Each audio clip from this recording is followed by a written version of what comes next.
Sekali lagi selamat sahabat. Tentunya kita bersyukur kepada Tuhan pada sabat ini kita boleh berkumpul, berbakti, memuji, memuliakan nama Tuhan. Mudah-mudahan konsentrasi kita tidak terganggu, kita boleh fokus pada menit ini untuk mendengarkan satu hal yang kelihatan kurang berguna atau hal yang sepele, tetapi sangat berguna manfaatnya. Cuci tangan di sini adalah satu hal kita membersihkan dengan betul, dengan benar dan juga secara berkala, membersihkan tangan kita dengan sabun dan air yang mengalir. Tetapi ada juga cuci tangan yang dimaksudkan yang di dalam buku Alkitab yang sudah dilakukan oleh Pontius Pilatus, cuci tangan. Baik saudara-saudara, jadi seperti kita ketahui bahwa saat ini pandangan dari manusia itu mengarah kepada satu virus, ya. Disebutkan coronavirus 19, ya. Corona 19. Virus ini saat ini sedang gencar-gencarnya menyebar, ya, menyebar. Dan dikatakan per update tanggal 27 Februari, 2 hari yang lalu, ya, WHO telah memberikan sejumlah sebaran area-area mana di dunia ini yang telah terjangkiti oleh virus ini. Kita lihat per tanggal 27 Februari, 2 hari yang lalu, ya, sudah mulai menyebar dari dataran Tiongkok yang kotak ini, ya, telah menyebar ke berbagai tempat. Gambar besarnya bulatan ini itu menandakan semakin besar orang yang terinfeksi, ya. Bulatan ini di atas dari 5.000 orang. Kita lihat di Hubei di Tiongkok sendiri sudah di atas 5.000 orang. Di bagian lain kita lihat di Korea Selatan, ya, kedua terbesar setelah Tiongkok. Kemudian di bagian-bagian lain, ini kita. Gambar yang abu-abu ini adalah bagian yang belum terkena. Mudah-mudahan tidak sampai ke daerah kita. Tetapi siapa yang tahu? Kita tidak tahu apakah bisa sampai atau tidak. Dan sudah mulai menjalar, ya. Dan ini perbesaran dari bagian yang kotak ini sudah menyebar di dataran Tiongkok seperti sedemikian rupa.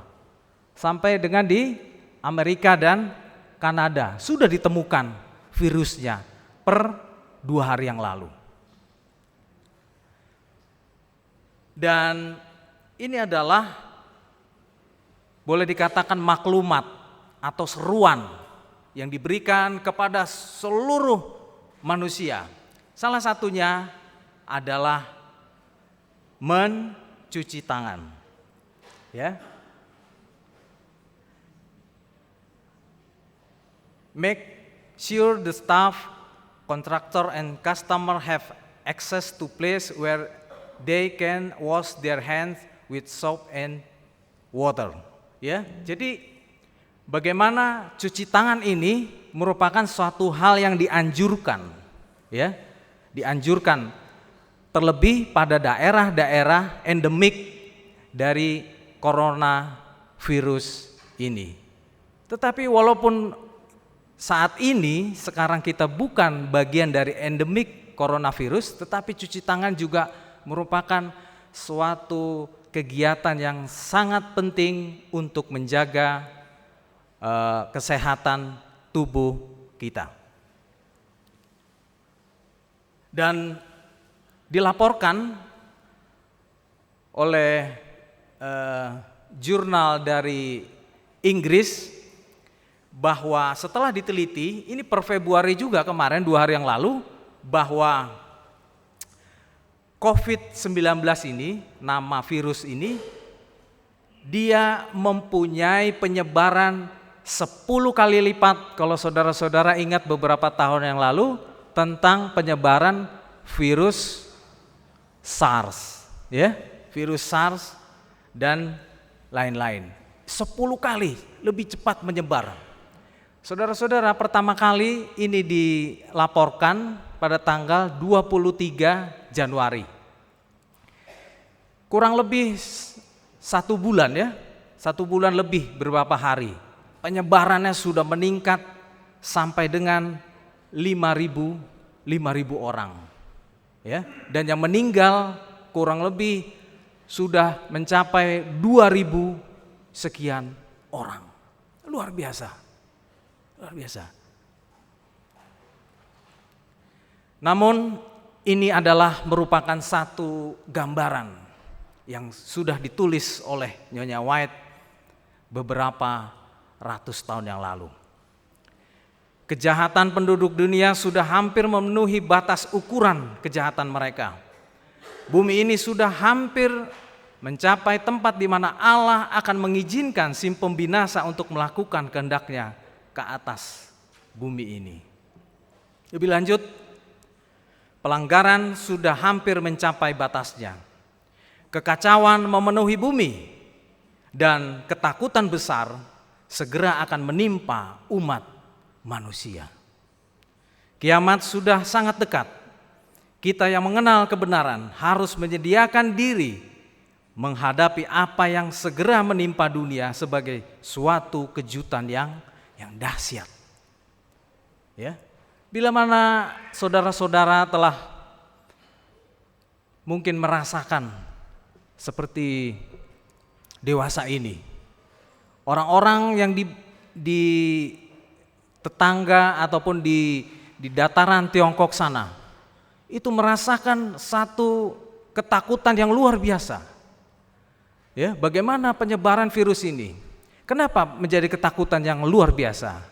Karena sampai pada saat ini para ahli sedang menemukan vaksin virus corona. Sekarang masih sedang dicari karena belum ditemukan vaksinnya. Bila diketemukan, diperiksa, ternyata positif mengandung virus itu, hanya diberikan terapi suportif, hanya diberikan terapi-terapi yang membantu tubuh untuk mengalahkan virus itu. Vaksinnya masih belum ditemukan. Jadi ini merupakan suatu kondisi yang sebenarnya satu hal yang sangat menakutkan. Namun lebih lanjut, kita beranjak dari kondisi ataupun perhatian dunia pada saat ini. Fungsi daripada cuci tangan ini adalah sangat besar sekali. Kita akan lihat video yang menggambarkan bagaimana kuman-kuman yang ada di sekeliling kita, yang mengingatkan kita lagi bahwa ada kuman-kuman di sekitar kehidupan kita. Mungkin boleh videonya. Nah, seseorang yang ketika bersin kemudian tidak menutup mulutnya dan hidungnya, dia hanya menutup dengan tangan, itu akan menyebarkan virus atau kuman yang menempel di tangannya ke berbagai tempat. ya, ke berbagai tempat. Yang digambarkan hijau itu adalah penyebaran daripada si virus atau bakteri atau kuman. Ini adalah satu kegiatan yang baik yang dilakukan anak kecil ini, bagaimana dia melakukan cuci tangan.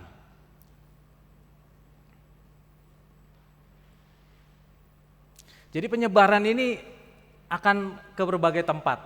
Ini satu perilaku yang baik juga. Jadi kalau memang kita batuk, bukan tangan, ataupun kalau tidak ada tisu, sedemikian rupa kalau kita batuk. Jadi yang kena adalah bagian ya baju kita. Kemudian yang selanjutnya, slide.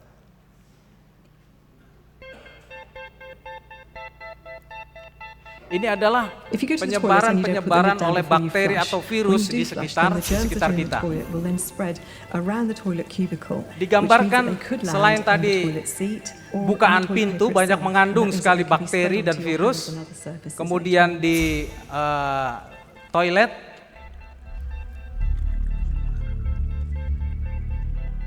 apalagi kalau kita mempunyai satu kebiasaan suka megang bibir, wajah, hidung tanpa tangan sebelumnya dicuci.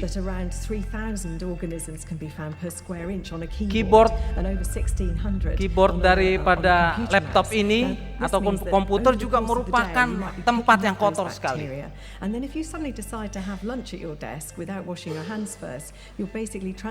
Satu dari 4 pekerja di pegawai satu kantor, hanya satu yang rajin ataupun tidak lupa untuk selalu mencuci tangan.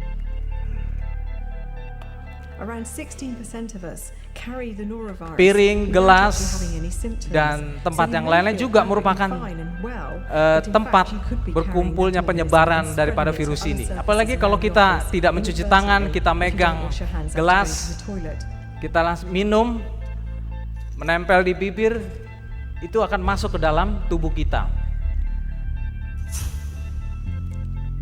Ini adalah daerah-daerah yang seringkali menjadi tempat penyebaran daripada virus dan bakteri.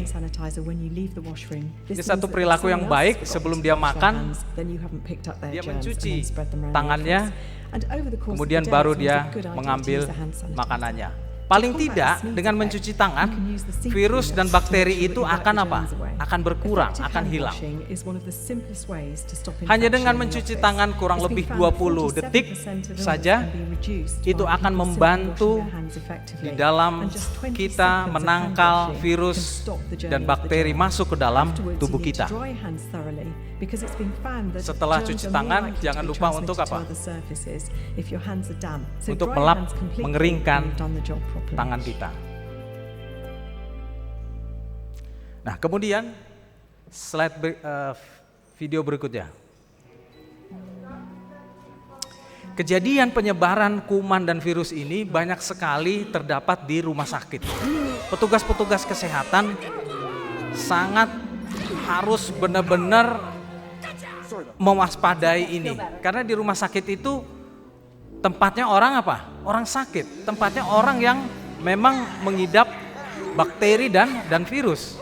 Kita lihat seorang petugas, dia berpapasan dengan orang yang batuk tadi, kemudian dia lupa untuk apa? Mencuci tangan. Dia langsung mengetik untuk pekerjaannya, menginput data, dan tidak dia ketahui. Ternyata itu pun menyebar ke handphonenya, ya, ke handphonenya.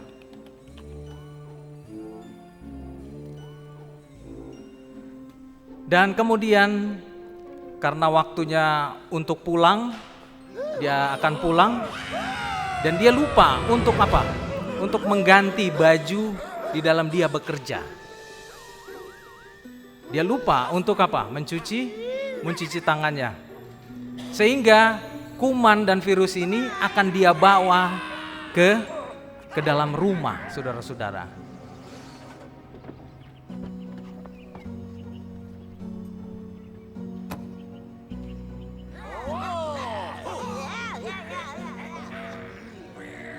Kalau dia tidak menyadari apa dia lupa akan hal ini, dia akan menularkan kepada siapa? Kepada anak-anaknya di rumah. Satu, sebetulnya tentang kebersihan mencuci tangan ini sudah mulai didengungkan, boleh jadi mungkin sekitar 10 tahun atau 9 tahun yang lalu. Sebelumnya pendengungan untuk mencuci tangan dengan berkala itu tidak didengungkan. Baru sekitar mungkin 10 atau 9 tahun ini rumah sakit telah menyediakan beribu-ribu tempat cuci tangan atau hand scrub yang ada di dinding-dinding kamar rumah sakit. Dan itu boleh dipergunakan oleh pasien ketika ya dia bersinggungan, dia bertemu pasien yang keluarganya dan yang lain-lain. Jadi cuci tangan ini merupakan satu hal yang bisa menangkal penyebaran virus dan bakteri di dalam tubuh kita. Nah, saudara-saudara ketahui dalam satu penelitian bahwa handphone kita itu merupakan satu hal yang lebih kotor daripada toilet. Saudara-saudara tahu handphone kita itu karena dia tidak pernah dibersihkan. Dia terletak di mana-mana, ya. Jangan-jangan nanti setelah kita telepon, letakkan langsung ngambil makanan.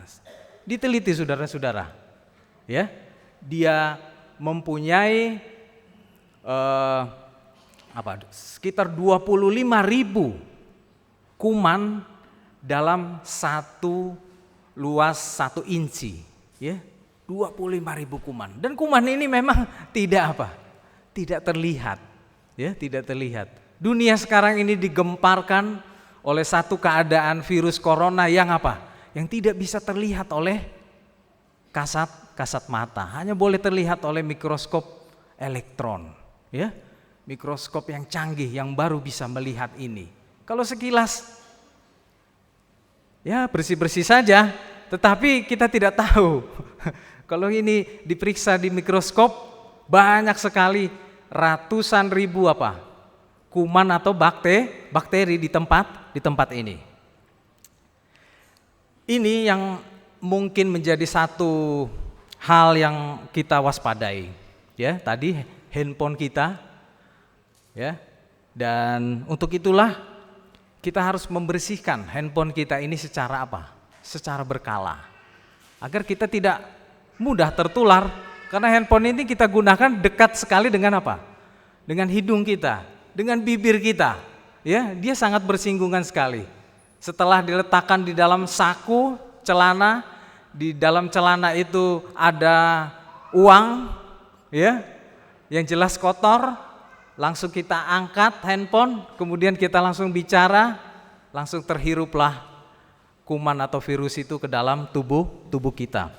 Dan yang tanpa kita sadari juga ini gambar?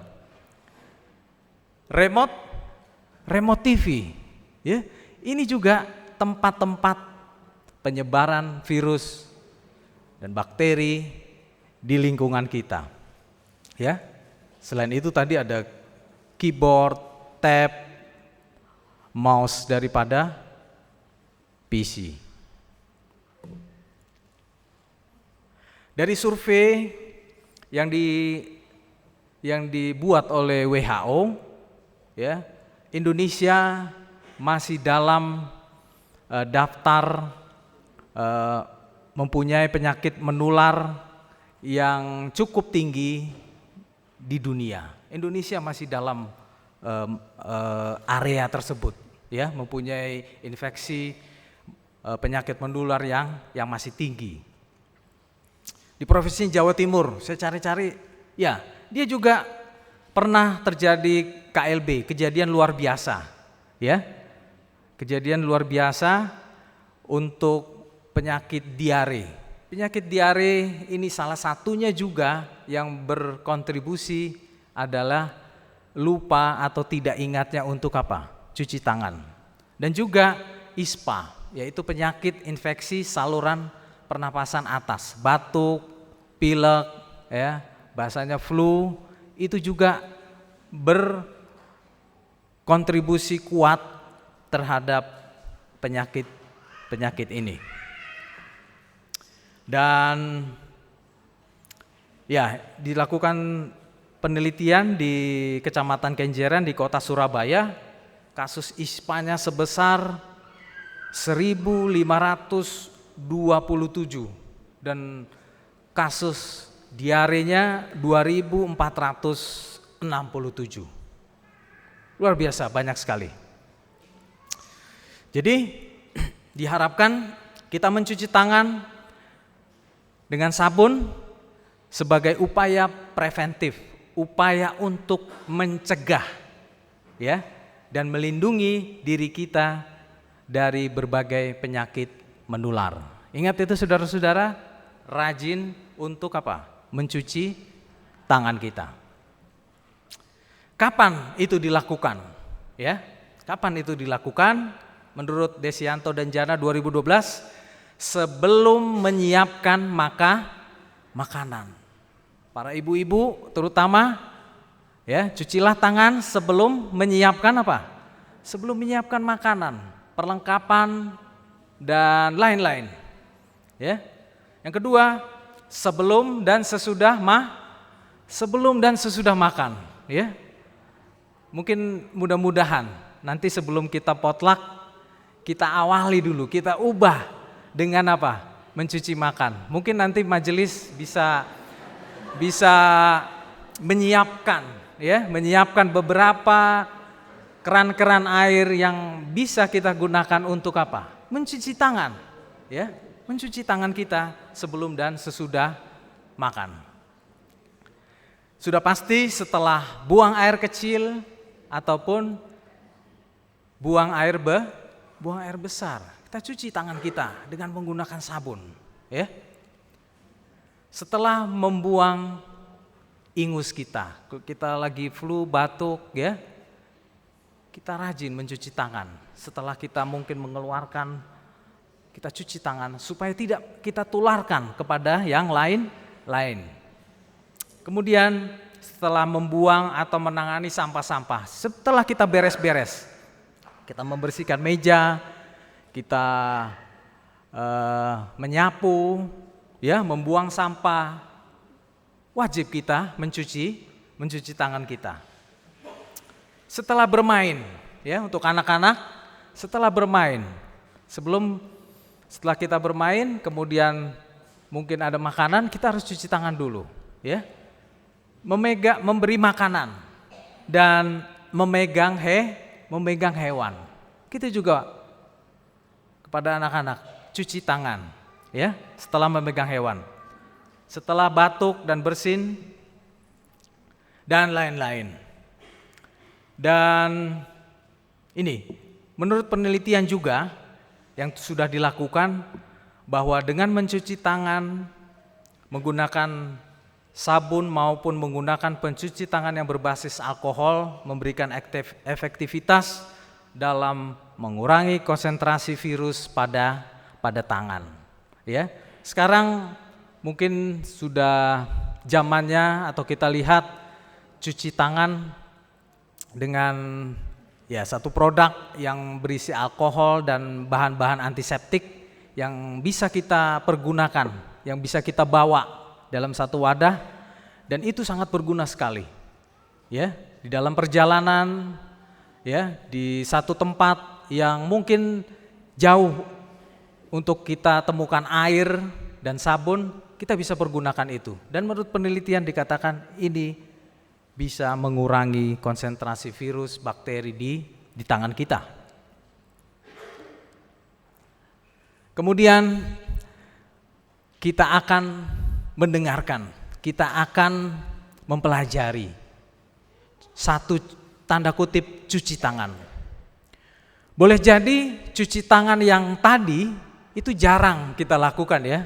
Kita menyadari, aduh saya masih kurang ataupun jarang mencuci tangan yang tadi kita sudah lakukan. Tetapi cuci tangan yang ini itu sering kali kita lakukan. Apa arti cuci tangan yang akan kita pelajari berikut ini? Pontius Pilatus Saudara-saudara sudah mengetahuinya ketika Yesus akan disalib.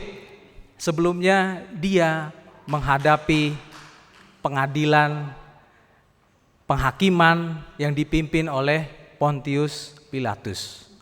Pontius Pilatus adalah orang Romawi, ya. Dikatakan dari golongan penunggang kuda. Jadi mungkin ada kasta-kastanya pada waktu itu, ya. Atau kelas menengah bagian atas.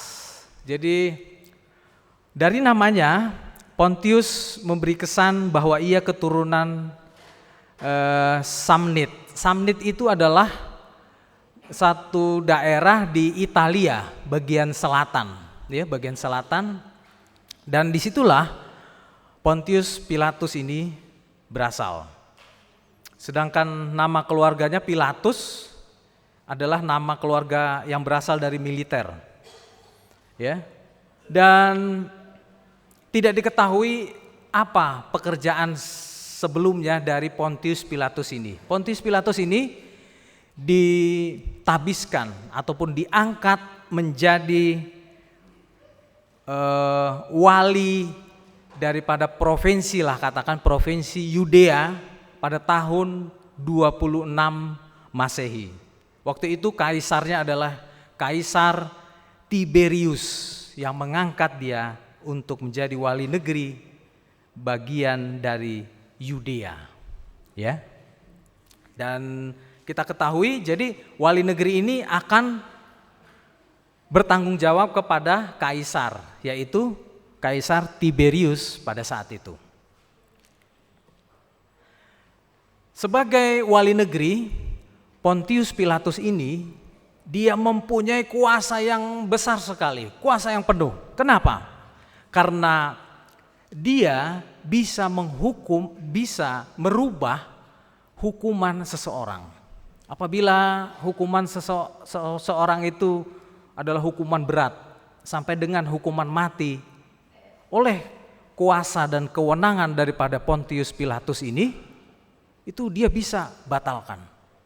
Jadi seseorang yang mempunyai kuasa yang besar nomor 2 daripada siapa? Kaisar. Pada waktu itu, ya, di Romawi di sana, di kerajaan Romawi sana.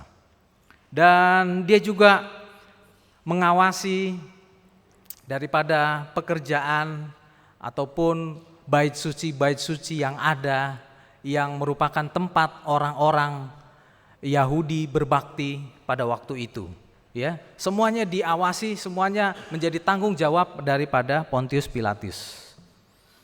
Dan menurut catatan dari Noldius,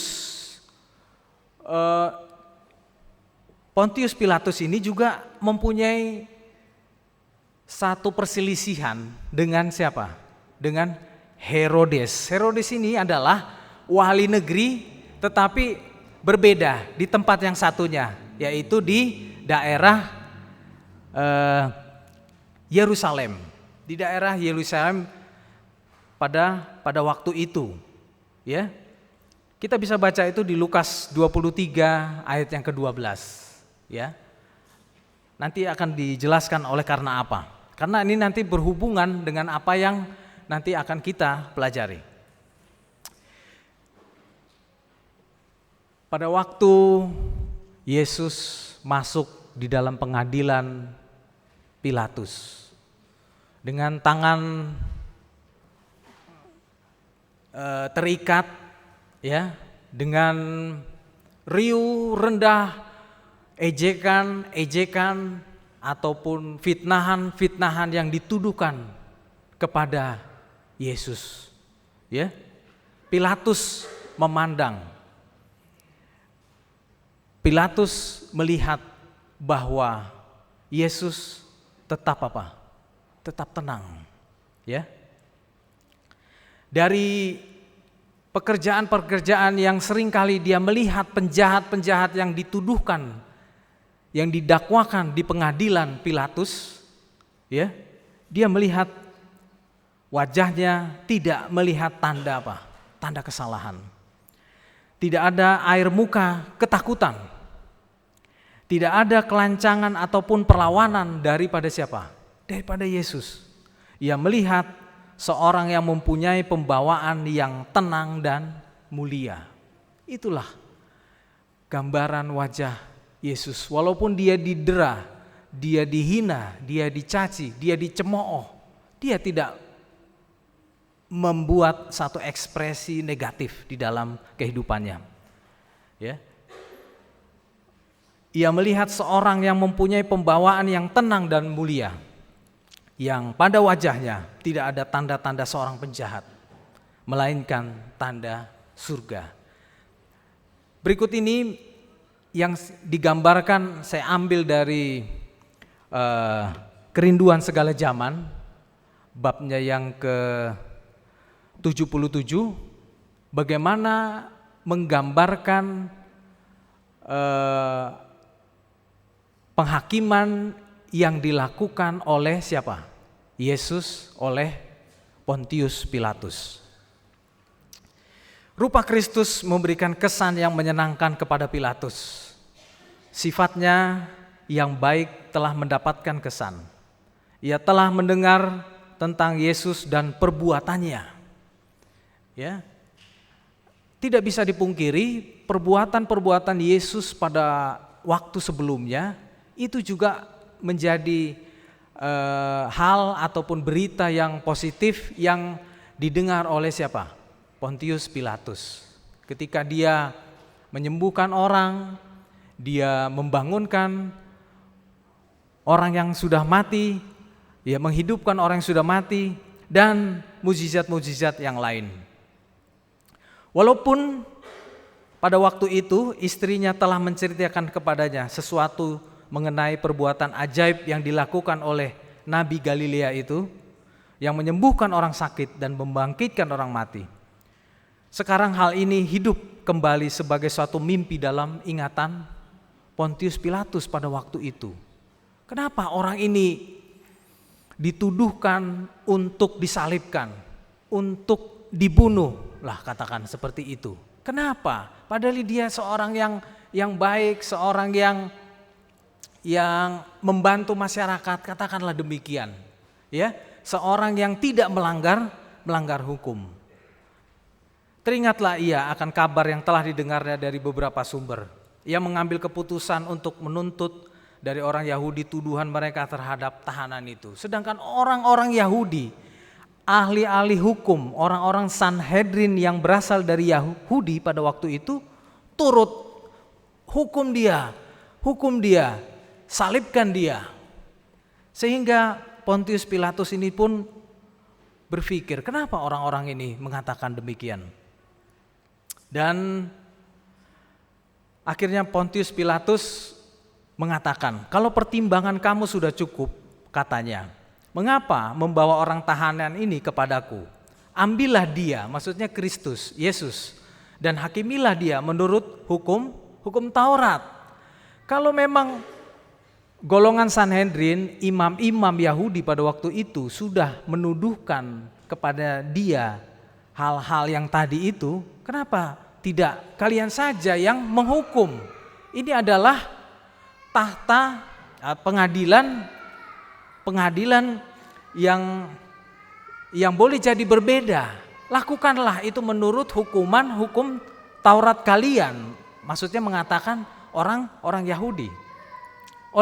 Setelah mendesak sedemikian, imam-imam Yahudi mengatakan bahwa mereka telah menjatuhkan hukuman kepadanya, tetapi mereka harus meminta keputusan Pilatus untuk mengesahkan hukuman yang telah mereka jatuhkan.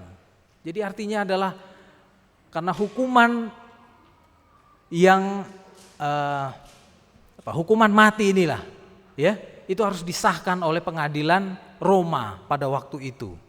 Hukuman mati, jawab mereka, tetapi tidak sesuai dengan undang-undang kalau kami membunuh seseorang. Sedangkan di satu sisi undang-undang hukum Yahudi itu tidak memperbolehkan untuk menghukum mati.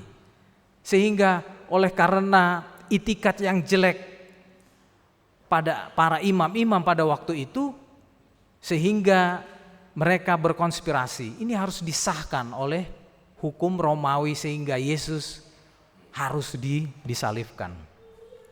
Ya. Mereka meminta Paulus percaya akan pernyataan mereka bahwa Kristus bersalah dan memaksakan hukuman yang telah mereka jatuhkan. Mereka akan memikul tanggung jawab dari akibat perbuatan itu. Paulus keheran-heranan melihat pembawaannya. Apakah orang ini tidak menghiraukan tindakan yang diambil terhadap dia karena ia tidak ambil pusing untuk menyelamatkan hidupnya? Ia bertanya kepada dirinya sendiri ketika ia menatap kepada Yesus yang menanggung hinaan dan ejekan tanpa membalas dendam. Ia merasa bahwa ia tidak mungkin jahat dan tidak adil seperti imam-imam yang ribut-ribut itu, yang berteriak-berteriak itu dengan mengharap untuk mendapatkan kebenaran daripadanya. Dan untuk menghindari huru-hara orang banyak, Pilatus membawa Yesus ke samping bersamanya dan sekali lagi menanyakan, "Engkaulah raja orang Yahudi itu. Apakah benar engkau raja orang Yahudi?" Tetapi apa jawab Yesus? "Engkau mengatakannya demikian." Dia tidak memang ini satu hal yang seringkali kita mendengarkan bagaimana Yesus memberikan jawaban, memberikan satu jawaban yang patut kita cermati. Imam-imam orang Sanhedrin memaksakan kehendaknya bahwa Yesus ini sudah bersalah. Dia menganggap dirinya adalah raja. Padahal raja yang bagaimana? Kalau seorang raja, engkau akan menyelamatkan orang-orang Yahudi pada waktu itu yang notabene adalah warga negara kelas 2 ataupun berikutnya. Orang-orang Yahudi banyak banyak tertindas. Engkaulah raja yang akan menyelamatkan orang-orang Yahudi pada waktu itu. Tetapi kenyataannya apa? Kenyataannya tidak. Engkau malah seperti seorang yang tidak mempunyai kuasa tanda kutip secara dunia. Yesus menjawab bahwa kerajaanku bukan dari dunia ini. Jikalau kerajaanku dari dunia ini, pasti hamba-hambaku telah melawan. Supaya aku jangan diserahkan kepada orang Yahudi, tetapi kerajaanku bukan dari sini. Lalu kata Pilatus kepadanya, "Jadi engkau seorang raja?" Jawab Yesus, "Engkau mengatakannya bahwa aku adalah raja. Untuk itulah aku lahir dan untuk itulah aku datang ke dunia ini, supaya aku memberi kesaksian tentang kebenaran. Setiap orang yang berasal dari kebenaran mendengarkan suaraku." Orang-orang Yahudi pada waktu itu salah mengartikannya. Ya, dipikirnya dia adalah seorang raja yang akan membawa orang-orang Yahudi ini lepas daripada penjajahan orang-orang Romawi. Ya. Tetapi dia katakan bahwa kerajaanku ini adalah bukan kerajaan dari dunia. Berbeda. Dia datang ke dunia ini adalah untuk memberikan kabar keselamatan, untuk memberikan berita kebenaran. Supaya orang boleh datang kepada Tuhan melalui siapa? Melalui Dia. Berulang-ulang kali hujatan-hujatan, cacian-cacian, dan keinginan-keinginan para imam-imam Yahudi itu untuk menghukum, menyalibkan Yesus. Tetapi sampai pada saat itu juga Pilatus tidak mendapatkan kesalahan yang dituduhkan kepada siapa? Kepada Yesus. Pilatus pada waktu itu boleh jadi di tengah kebimbangan. Apa yang harus aku lakukan? Pada saat itu dia masih berpikir, Yesus ini tidak bersalah. Tidak ada yang membuktikan imam-imam itu, tidak ada yang bisa membuktikan imam-imam itu bahwa Yesus ini bersalah. Akhirnya dia berpikir, mungkin bisa juga deh saya kasih ke Herodes. Herodes ini adalah wali negeri dari tanah Yudea. tanah di mana Yesus lahir. Waktu itu Yesus dibawa juga di pengadilan, ya, di pengadilan yang dibawakan oleh Herodes. Herodes ini juga seorang Romawi dan wali yang kejam. Herodes ini dialah yang memenggal kepala, yang menyuruh memenggal kepala daripada siapa? Yohanes Pembaptis. Yang kita bisa lihat itu di dalam Markus 6 ayat 16. Ya. Nah, diserahkanlah kepada Herodes pada waktu itu sebelum Yesus disalibkan. Tetapi Herodes juga tidak bisa membuktikan kesalahan daripada siapa? Yesus.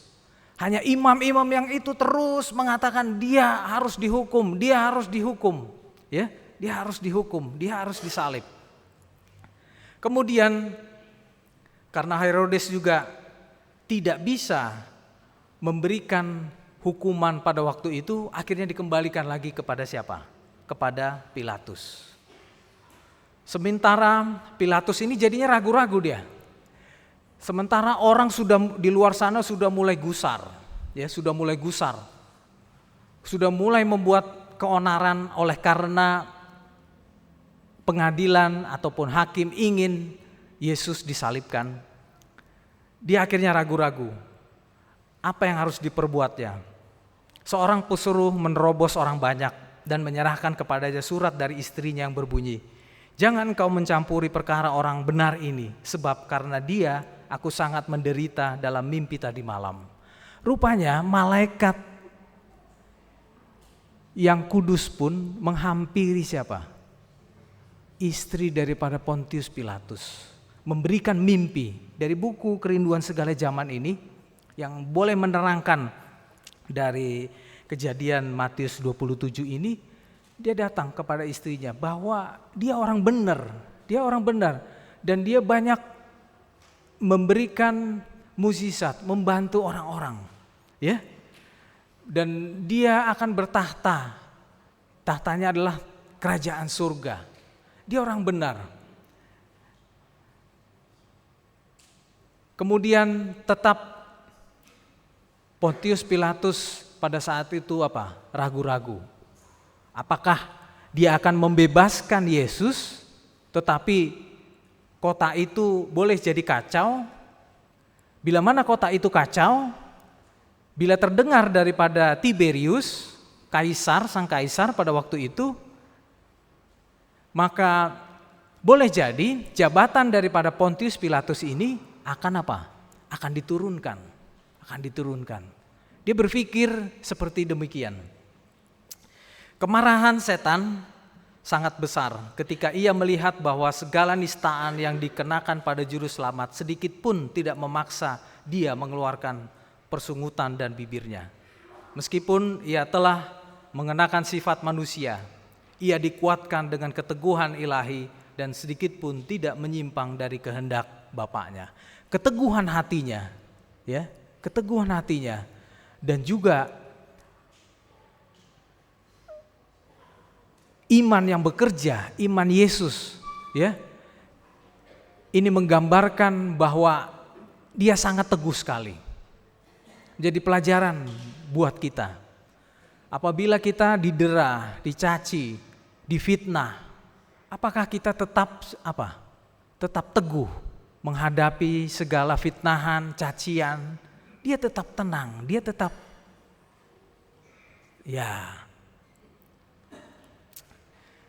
Tidakkah engkau mau berbicara kepadaku? Tidakkah engkau tahu bahwa aku berkuasa membebaskan engkau dan berkuasa juga untuk menyalibkan engkau? Ketika ditanya, Tuhan itu tidak menjawab, ya. Tuhan tidak menjawab. Ya. Dan berulang-ulang kali Pontius Pilatus ini mengatakan, katakanlah, tetapi Tuhan tidak menjawabnya. Yesus menjawab di waktu yang berikutnya, engkau tidak mempunyai kuasa apapun terhadap aku, jikalau kuasa itu tidak diberikan kepadamu dari atas. Sebab itu dia yang menyerahkan aku kepadamu lebih besar dosanya. Inilah jawaban siapa? Jawaban Yesus terhadap Ayo kamu ngomong, kamu bicara, katakanlah apa yang boleh kau katakan. Sepertinya seperti itu saya gambarkan. Tetapi engkau tidak mempunyai kuasa apapun. Ada kuasa yang lebih besar, yaitu kuasa Allah Bapa di surga, ya, yang akan memberikan kepada saya akan keselamatan itu nanti.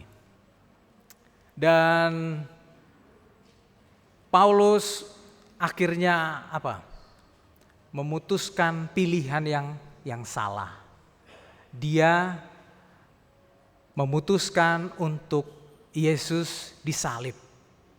Padahal dia tahu bahwa Kristus tidak mempunyai kesalahan apapun.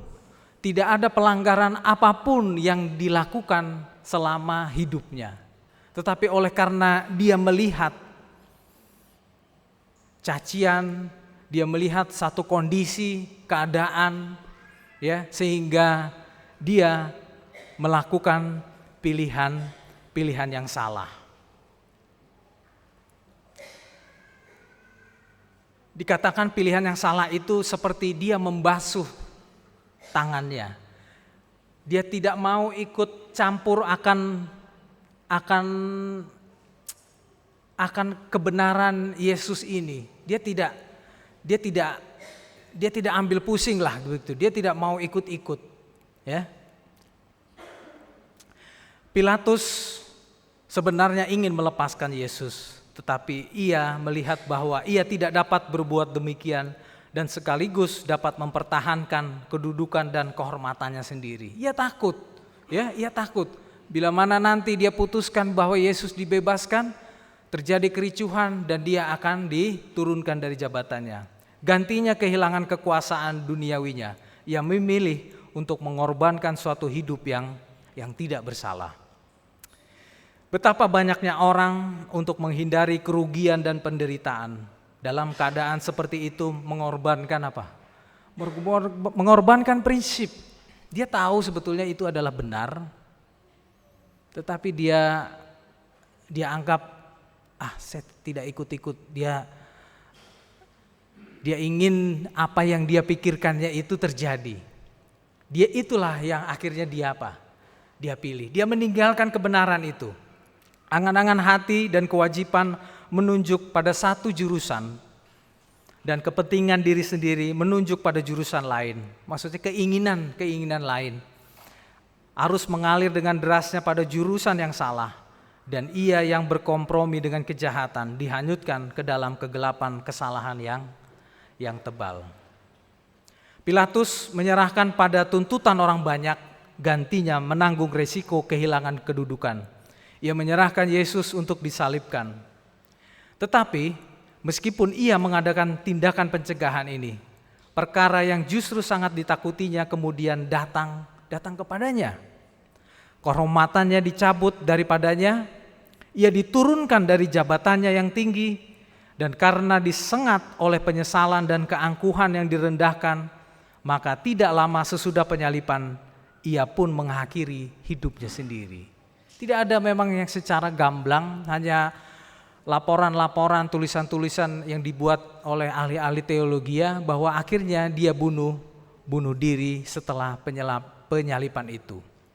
Ia diturunkan dari jabatannya karena dia dinilai bahwa dia melakukan keputusan itu oleh karena keputusan orang banyak, bukan oleh karena keputusan dia yang merupakan ahli hukum ataupun menurut secara hukum Romawi pada waktu itu. Justru akhirnya dia diturunkan jabatannya oleh karena dia putuskan itu berdasarkan daripada opini ataupun kemauan daripada orang-orang Yahudi pada waktu itu. Demikian juga semua orang yang berkompromi dengan dosa akan mendapat hanya kesusahan dan kebinasaan. Ada jalan yang disangka orang lurus tetapi akhirnya menuju maut. Bila mana pergumulan-pergumulan kita pada kehidupan kita pun boleh jadi mengalami satu pergumulan cuci tangan. kita mengorbankan kebenaran ini, kita seperti tidak tahu menahu akan kebenaran ini, sehingga kita akan memilih yang lain yang menurut kita itu adalah benar. Cuci tangan di sini juga boleh digambarkan terhadap masa bodohan, ketidakpedulian terhadap firman Tuhan, terhadap rencana-rencana Tuhan di dalam kehidupan kita. Pergumulan-pergumulan yang berbagai macam. Salah satunya adalah apa? Keluarga. Menjadi pergumulan bagi saya sendiri dan juga boleh jadi saudara-saudara. Terkadang kita juga kita nggak terlampau memusingkan keluarga kita, istri kita, anak kita. Ya, kita hanya berfokus kepada yang lain, yang kita anggap ini benar, yang kita anggap ini aman, ya. Kita anggap ini enak. Kita lebih memutuskan ke situ daripada mungkin keluarga kita. Apakah para bapak-bapak atau para ibu-ibu sudah betul-betul tidak cuci tangan, tanda kutip ya, untuk bagaimana perkembangan kerohanian anak-anak, bagaimana kesetiaan keluarga terhadap Tuhan. Boleh jadi acap kali kita seringkali cuci tangan. Di gereja boleh jadi kita juga cuci tangan, tanda kutip ya, cuci tangannya maksudnya kita masa bodoh, kita tidak peduli akan saudara-saudara kita yang lain, ya. Itu urusan dia, urusanku yang seperti ini yang digambarkan oleh tadi jurusan-jurusan lain, keinginan-keinginan kita sendiri. Kita cuci tangan terhadap saudara-saudara kita yang lain. Bahkan kita juga cuci tangan terhadap penginjilan-penginjilan yang sudah diamarkan oleh amanat yang agung itu. Kita masa bodoh, kita tidak mengindahkan bagaimana penginjilan-penginjilan itu akan berlangsung. Kita tidak mau tahu. Kita hanya berpikir yang enaknya saja, menjadi bagian dari saya. Ini yang menjadi pelajaran buat kita. Dan umat Israel telah mengadakan pilihan mereka. Sambil menunjuk kepada Yesus, mereka telah mengatakan, bukannya orang itu melainkan Barabas. Sedangkan Barabas itu adalah perampok dan pembunuh yang merupakan wakil setan. Imam-imam itu, orang-orang Yahudi pada saat itu lebih memilih menyalibkan Yesus dibanding menyalibkan Barabas. Lepaskan siapa? Lepaskan Barabas. Pada waktu itu hari Paskah, di mana ada satu momen untuk Untuk memberikan hakim ini memberikan kelepasan. Tetapi orang-orang Israel, orang-orang Yahudi pada waktu itu lebih memilih siapa? Lebih memilih menyalibkan Kristus. Melepaskan Barabas yang notabene dia adalah wakil setan, dia perampok dan pembunuh pada waktu itu. Kristus telah ditolak, Barabas telah dipilih. Barabaslah yang mereka sukai. Dalam mengadakan pilihan ini mereka menerima dia yang dari mulanya seorang penipu dan pembunuh. Setan adalah pemimpin mereka. Sebagai suatu bangsa mereka menjalankan perintahnya. Perbuatannya hendak mereka lakukan. Peraturannya harus mereka jalankan. Orang-orang yang memilih Barabas gantinya Kristus harus merasai kebengisan Barabas selama waktu masih ada. Ketika Barabas dilepaskan, menjadi konsekuensi bagi orang-orang Yahudi pada waktu itu terhadap tindakan daripada siapa? Barabas. Boleh jadi dia Dia merampok, membunuh, mengganggu orang-orang pada waktu itu. Dan ini adalah pilihan yang sangat disayangkan pada saat itu. Sekarang ini, apakah kita seperti imam-imam orang Yahudi itu? Apakah kita sebagai orang-orang Sanhedrin itu, ahli-ahli hukum yang mengetahui hukum-hukum Taurat itu, tetapi salah memilih, dia lebih memilih melepaskan Barabas ketimbang melepaskan siapa? Kristus. Ayat inti kita 2 Timotius 1 ayat 7 sampai 8. Sebab Allah memberikan kepada kita bukan roh ketakutan, melainkan roh yang membangkitkan kekuatan, kasih dan ketertiban. Jadi janganlah malu bersaksi tentang Tuhan kita, dan janganlah malu karena aku, seorang hukuman karena Dia, melainkan ikutlah menderita bagi Injilnya oleh kekuatan Allah. Biarlah kita beroleh kekuatan untuk memilih, ya, memilih Kristus menjadi bagian di dalam kehidupan kita.